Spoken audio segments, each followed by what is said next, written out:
Hey everyone, and welcome to Already Cancelled. I'm Peter, that is Connor, and we are going to talk about Star Trek The Next Generation, Season 1, Episode 25. It is called The Neutral Zone, and it does happen to be the final episode of the season, which, typically I'd say that's a finale, but I guess this is starting to have hints of serialization, so I guess it's actually applicable here in some ways.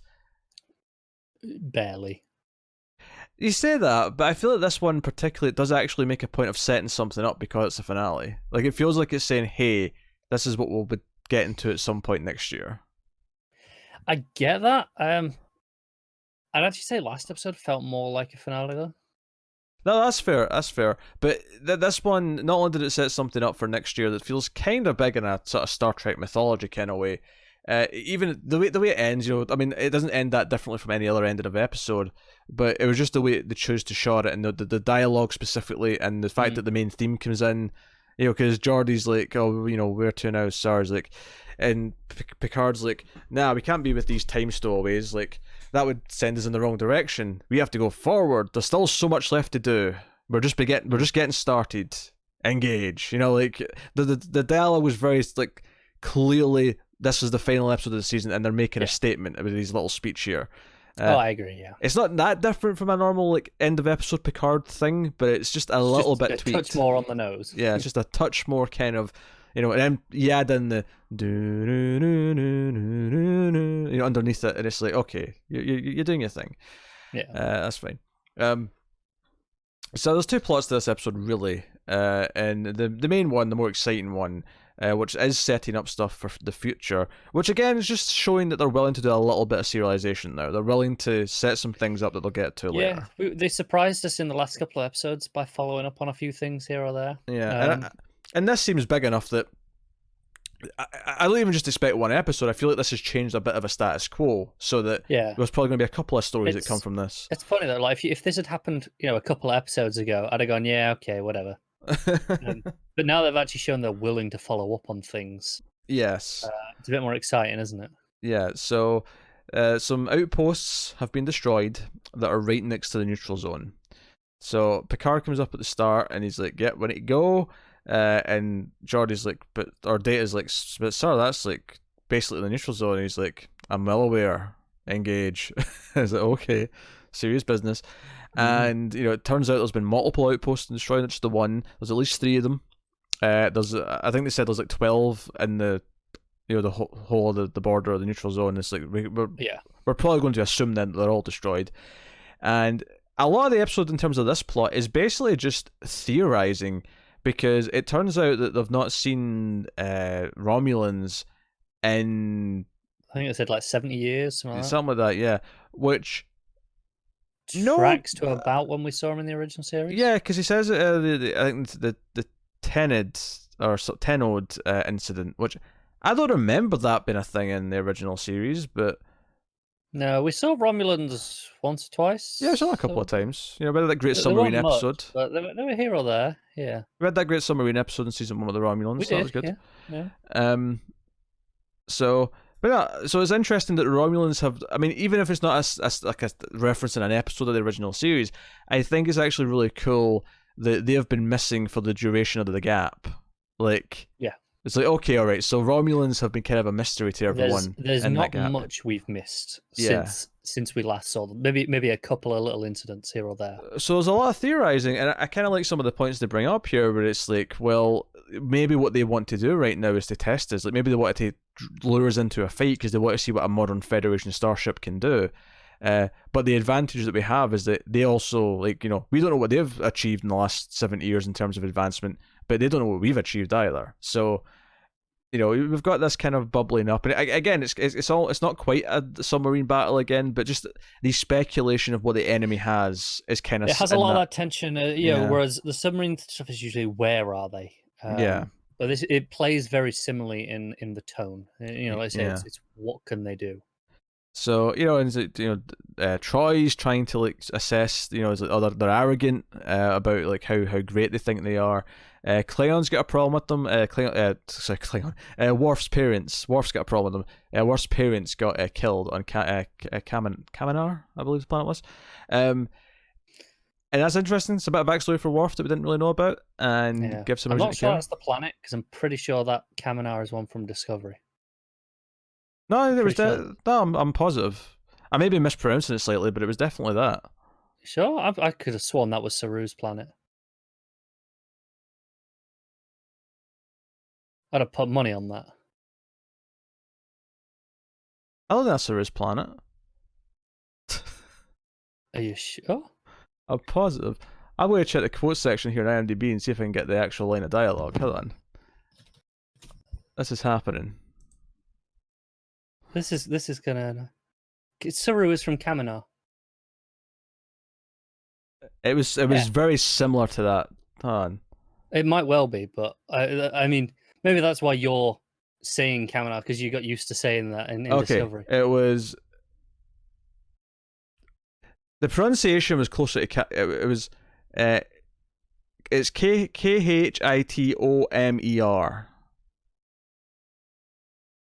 Kitamir. Kitamir, yeah. Kitamir. It was very close. Yeah, you're in the ballpark. Yeah. Yeah, I just can't remember how to pronounce it, so I ended up sounding like that one more. But I knew I wasn't imagining what this word was. No, you were close, but I think that's what happened. Your brain couldn't quite remember and just went to the one that you were more familiar with and went, that's it. Yeah. Anyway, yes. So, Kitamir. So yeah, Worf appearance, yes. Martha, that kind of thing. Yeah. So he's ready for a fight. And Picard is rightly quite very taking this very seriously. He's like talking about, okay, what are the battle plans if we do go into battle? Very cautious. Very, very cautious. And this could be dangerous. This could be like, they could lure us into a trap and we're screwed. But there's only one way to find out, and we have to kind of go out and basically just feel our way around. Spring the trap. So ultimately, we get to this Romulan vessel who have got cloaking tech, and they show up, and we get this conversation where Picard reaches out on the bridge, and they do respond, and we get two Romulans talking to him. And this is a very interesting conversation where we find out, so not only are we setting up that the Romulans are back, which is actually kind of the end of this scene where the Romulan says, we're back. Like, he says that as if, no, we're back in this, like, we're going to, like, we've been kind of quiet for like 70 years. I think he phrases it along the way of, we had a more pressing matter to attend to. Interesting. Which is interesting in of itself, but make no mistake, we are back, as if to say, we're going to clear. Your Federation has kind of like started to infect a lot of the universe. We're going to start taking that back. We're going to deal with this. We're going to be a force to be reckoned with now. Which is obviously, I think, the first big thing is that just the Romulans are going to be more active in the ongoing sort of space adventures, essentially. And then the other thing though they set up here is that they didn't take out these outposts. Their outposts were also taken out, and there's a third party doing this. Very interesting, isn't it? It may be too early to suggest Borg. I don't know if it's Borg, but either way, it's interesting. I think Borg do start showing up in season 2. Do they? But I believe so. I mean, I have a vague memory of hearing that at some point. If this is set up for Borg, then cool. If it's set up for something else I don't know, then also cool. I'm down with whatever.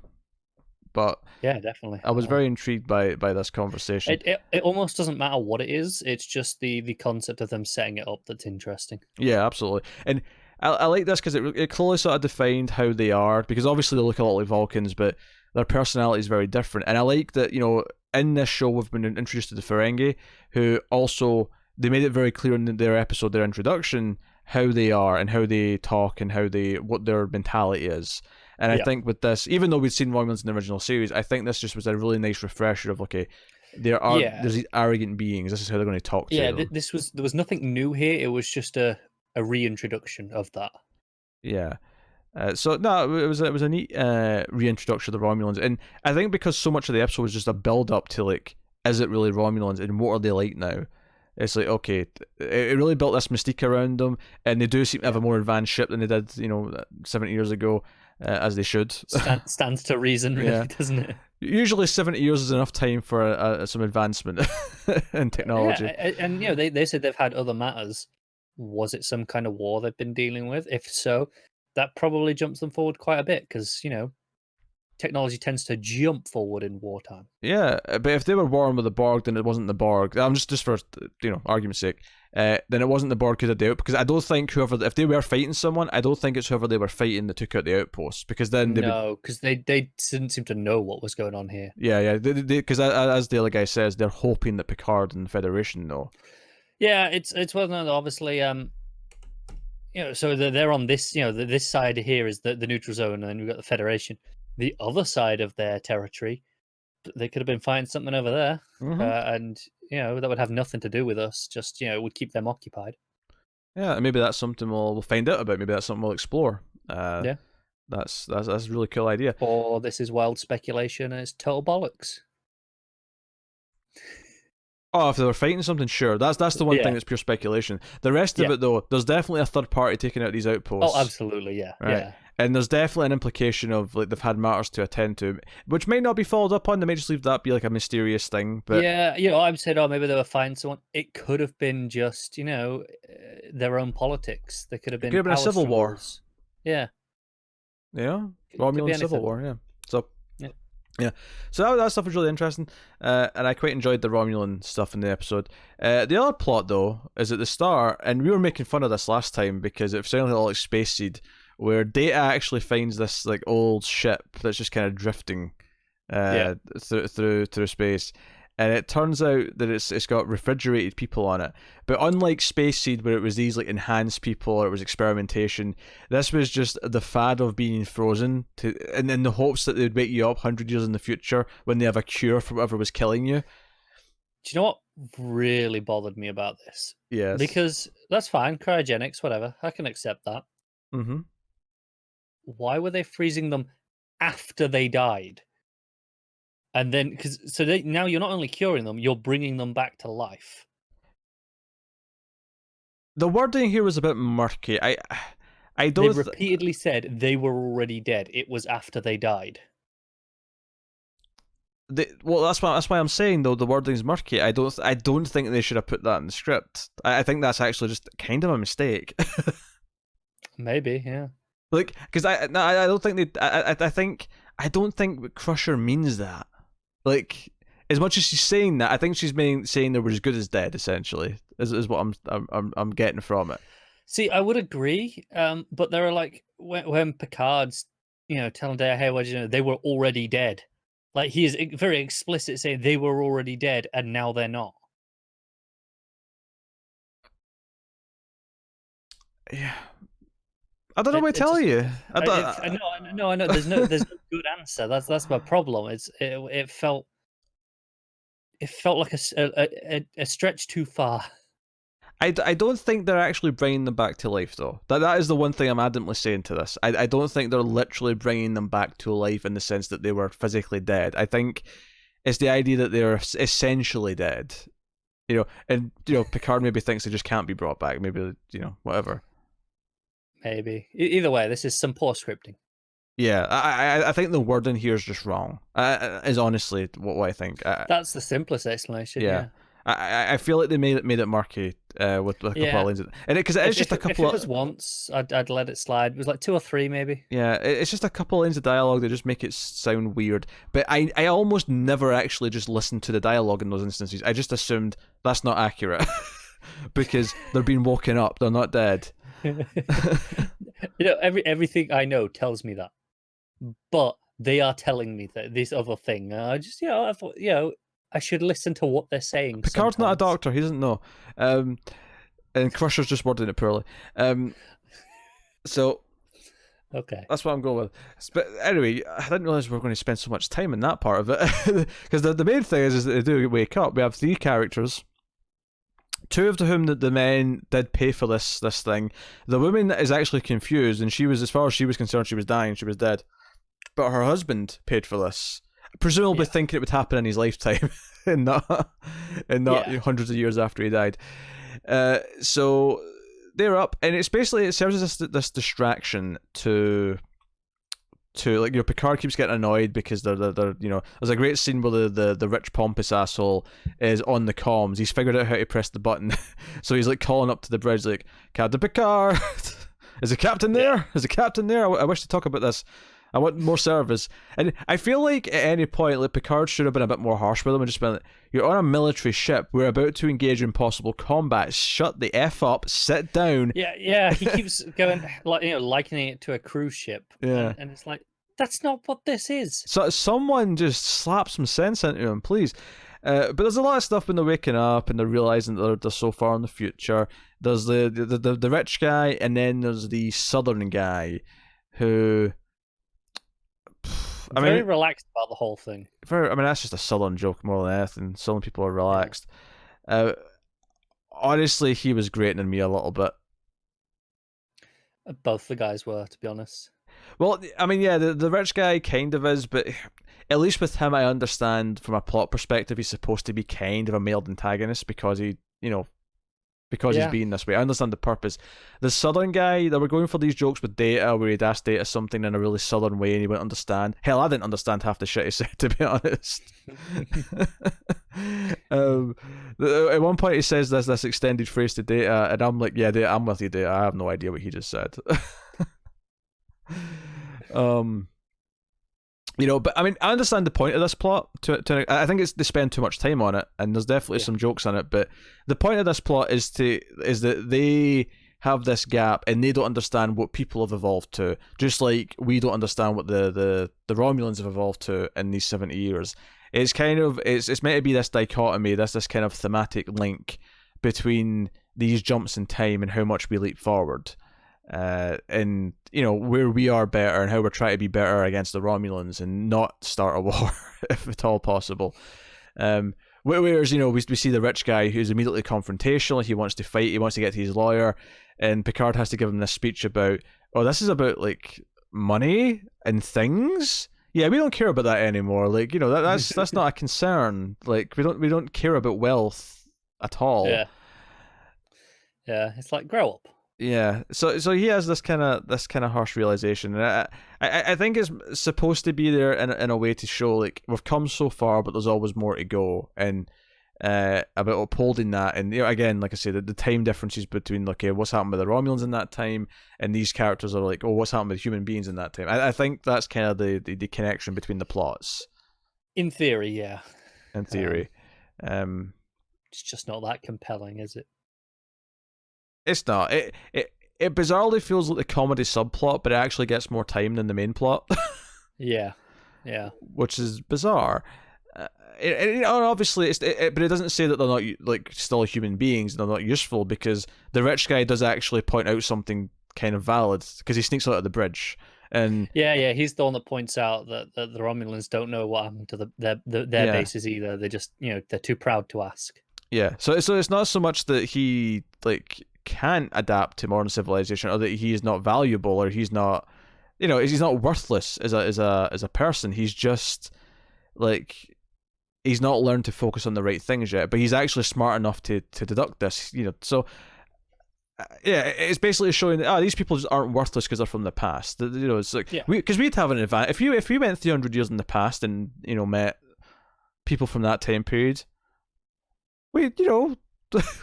We'd make them look like idiots. Or we'd die in our first week from cholera. Or that, true. Admittedly, 300 years from now till, the 24th century is a bit more safe disease-wise. Yeah, you would hope so. Yeah, well, I mean, unless there's a zombie apocalypse or something that happens. But assuming that the future Star Trek, of course, is what I mean here. Assuming it's exactly this, we're good. Well, this is what I'm comparing it to, Yeah, I know. Yeah, I mean, that was pretty much it. It was fine, this side of the plot. It was just a bit, you were constantly going, I want to get back to the other one, right? And like I say, occasionally a bit grating with the guys. Yeah. Bit grating. I mean, there was the odd little laugh, when the woman's like, oh, and that other one with the head. And Crusher's like, oh, you mean Worf? He's a Klingon. Yeah. That's going to take some explaining. So no. Yeah, we'll get to that later. Yeah. I like those little beats. Fun enough. I did like when they're about to leave at the end, and the Southern guy's like, hey, you, speaking to Data, he's like, you'd make an excellent wingman if you wanted to come back and be my, whatever he said. Like, I don't know what sort of crazy Southern speak he was spouting.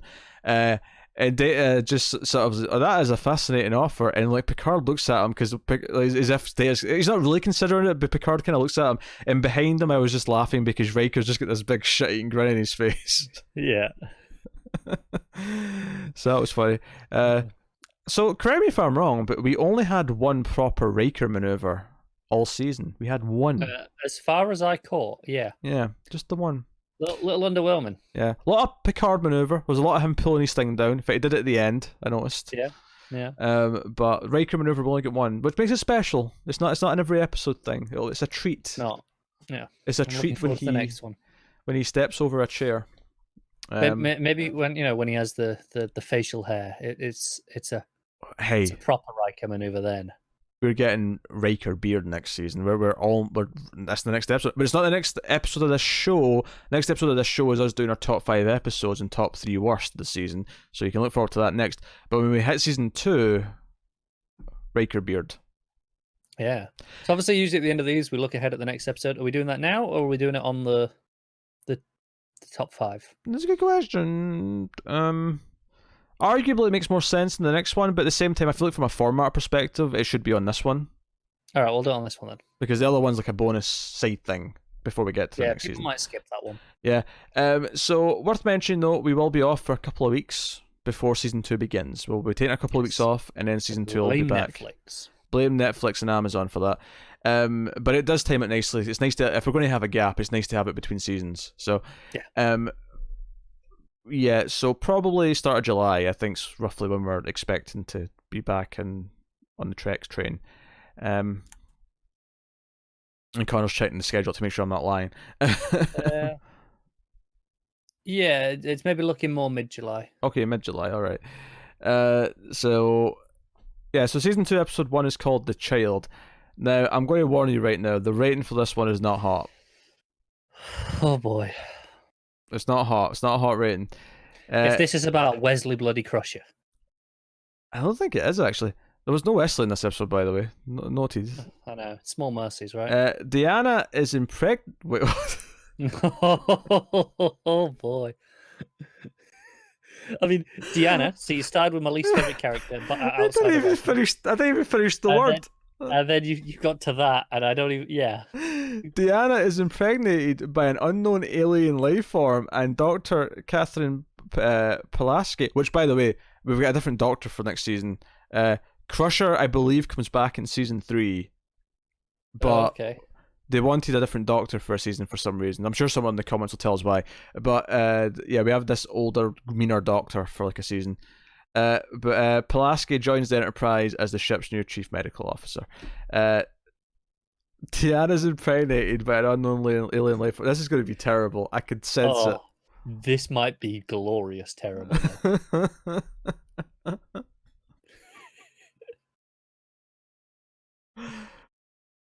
Oh god, this reminds me of an episode of Angel, which was the spin-off, of course, of the hit television show Buffy the Vampire Slayer, where Cordelia wakes up in the morning and she's already like 9 months pregnant after, one night. Yes, I recall the episode. Yeah, just thought I'd mention it. You're not allowed to use that next episode, on that, when we do that episode's review, you're not allowed to use that reference now. Sure. We've used it up in relation to that already. Sure. Well, no. She got pregnant again later, and that was also demon related, so I can bring that one up. Well, you just wasted it. No, I've not just wasted it. No. So that's the next episode of Trek, which will be a few weeks' time. It'll be a few weeks' time. Close to a month, actually, really, when I'm thinking about it. But you will have the top 5 and bottom 3 of the season before then. Somewhere in the middle of the gap.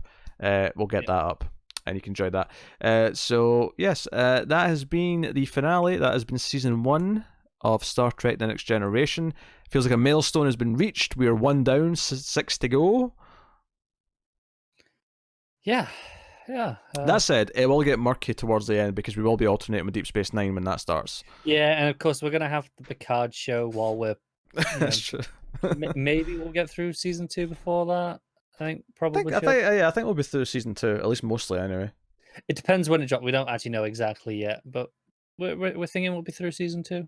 I think if it drops this year, we won't be finished season 2, but I'm expecting next year, so I'm thinking we'll be at least partway through season 3 by the time the Picard show drops. So we'll be working through that alongside this. Alongside season 3's Next Generation, which will be weird, admittedly, but Yeah. that is the gambit we made because we want to do the new shows along with the old shows. So, there you go. That's Trek. So let us know what you thought of the episode and the season in the comments below. Like and subscribe, all that stuff. Get us on the Twitters at mailed_fudge for channel updates. If you want to support the show and the channel and everything we do here, head over to patreon.com/mailfudgetv. We can support us for as little as $1 per month. You get these Star Trek reviews a week early. You get some bonus season exclusives and all that kind of thing. So go have a look. Keeps the reviews coming. But otherwise, that's us. So thank you once again for watching or listening. We always appreciate it. Keep watching Star Trek, guys. And to everyone but Connor, live long and prosper.